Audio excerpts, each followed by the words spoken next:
Hey everybody, it's me. I was just listening on the news about Morgan Harrington. She was the 20-year-old Virginia Tech co-ed that went missing while off to see a Metallica concert in Virginia.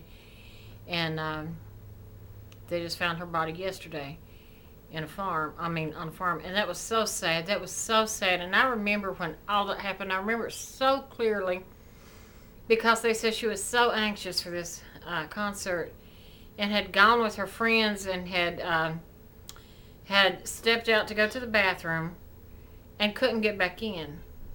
And then she had made a cell phone call or something to one of her friends saying, "Don't worry about me. I can't get back in, but don't worry about me. I'll find my own way home." Now, while that might have a ring of truth to it, to the call to the friends, there's a naivety there with the friends, because if it was my friend outside, I'd be saying, no, wait a minute. Somebody said, "Do you have her ticket stub? Who's got Morgan's ticket stub? Let's go get her." I wouldn't have my friend say, "Well, I'm going to hitchhike home and don't worry about me." Those friends, somebody knows something that they're not saying. They might not know who took her and what happened to her, but you're not going to leave your friends standing on the outside. You're not going to do it. And for these places, these arenas that do that, they need to go. If the airports can come up with better security systems, these arenas need to come up with better security systems. When me and Joe went to the American Idol concert this past summer, we went and he had gone. We had floor seats. We was down on the floor, and he had gone. He said, "Well, I'm gonna go to the bathroom. I'll stop off and get us a beer." And he was gone, and he was gone, and he was gone. He was gone to the point where I'm looking around, looking up the steps, and I'm like, "Well, where is he at?" Maybe he's lost. Maybe, he can't find the seats. Where the hell's he at? Because he was gone that long.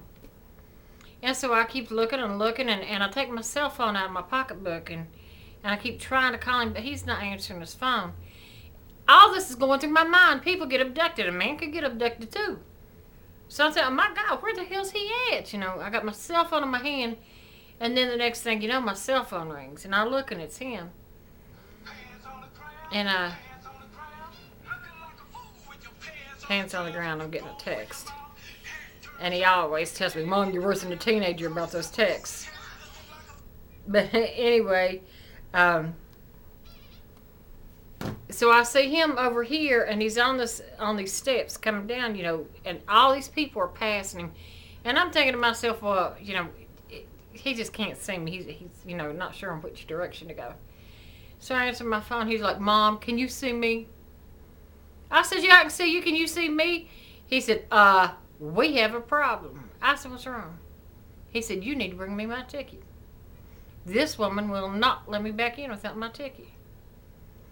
And so I go through these people, and I go over there, and I tell the woman, I said, "He's with me." I said, "This is his ticket." And she looks at it, she looks at him, she looks at me. She's like, "Oh, this is his?" I said, "Yeah." She said, "Then where's yours?" "I'm already in there, bitch. I just carried you a ticket." That woman really, really pissed me off. She really pissed me off. And as far as Morgan Harrington goes, it seems to me like one of her friends would have said, "No, Morgan, don't go anywhere.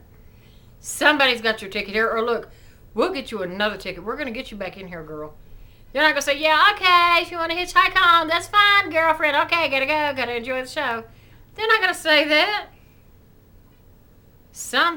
There's a real mystery right there. That is a real mystery right there. But I found it to be just so sad.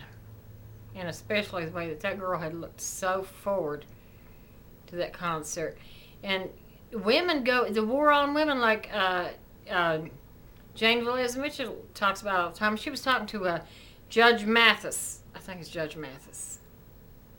Yeah, Judge Mathis on there this evening. And she was referred to this case, and she really had to jump on him. And I don't blame her, because he was like, "Well, you got to figure out the war on women. You got to figure out where they go, who they're with, what are they wearing when this happens. What the hell does what they're wearing have to do with anything? If I want to go out in a pair of Daisy Dukes, unattractive as that would be at my age, however, If I were younger, they might have looked good. That's not the point. If a woman wants to go out in a miniskirt and a pair of Daisy Dukes, shit, that's not saying you have the right to be raped. In that case, we may as well all, what are you going to do? Put us in burqas? Is that what we should do? We are human beings too. And is a man, like just like some men will take advantage of that? Oh, well, Judge, she had on a miniskirt. Oh, well, okay. I just give you probation because she did entice you. That don't make no damn sense. That's stupid. A woman has the right to wear whatever she wants to wear. A woman could walk down the street naked, and that does not entitle a man to rape her. It entitles her to go to jail, but it don't entitle her to be raped. So, and then look at the Natalie Holloway story. Natalie Holloway's been missing, I think, since 2005. And has never been heard from. I have a strong feeling that Natalie Holloway has been trafficked. She's been sold. That's my strong theory on that. I don't know why, that's just the feeling I get from that. That she's been sold. I mean, who is that guy? I don't remember his name. I can see him right now. But anyway, first he said he killed her. And then he's on video saying that Vandersloot. You're on Vandersloot. First he said he killed her. And then he said that he sold girls. And then he said he left her on the beach. So he's giving 3 different stories. You don't know what to believe. And he's probably laughing now. He may be her pimp. But anyway, that's just my feeling on the war on women. And then they say, oh, well, what are we going to do about the war on women? Nobody's going to do anything. As long as you got the crazy lunatics out here running the streets, there is nothing you can do. Because strange shit like that happens all the time. There ain't nothing you can do. And then somebody else said, well, we need to educate our women. Educate our women like we're stupid? Women know. The only thing wrong with women is that somebody comes up behind them. And a woman can't always be expected to watch her back. What kind of life is that? Again, we may as well wear a burqa and go to Iraq if that's what we got to do. However, I did say this, and then I'm going to go. I have told my daughter, and my son actually too, but I told both my kids ever since they were in kindergarten, when they were young enough to be away from me and wait somewhere at a bus stop, I always told my kids, I said, if anybody ever tries to get you to go into the car and say, your mother told me to come get you, don't do it. I said, if anybody says, your mama or papa said to come get you, don't do it. I said, then if they still try to get you in the car, run. I said, run in any direction you have to run. And don't scream help. Scream fire.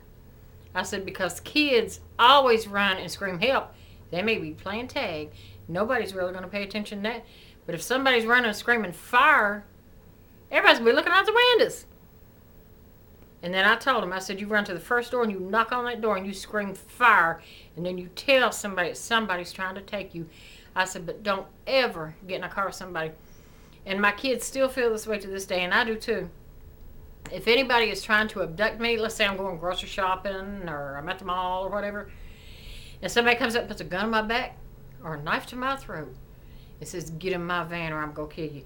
Go ahead and kill me. I'm going to scream. I'm going to run. I'm going to draw attention to myself. I'm going to let them kill me right there in the parking lot.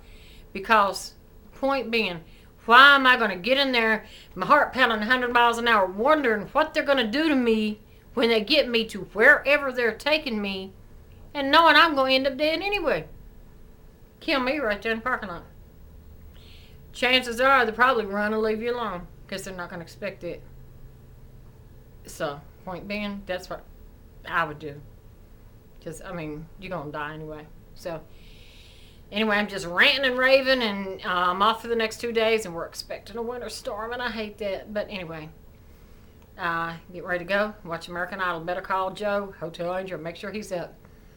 Bye-bye.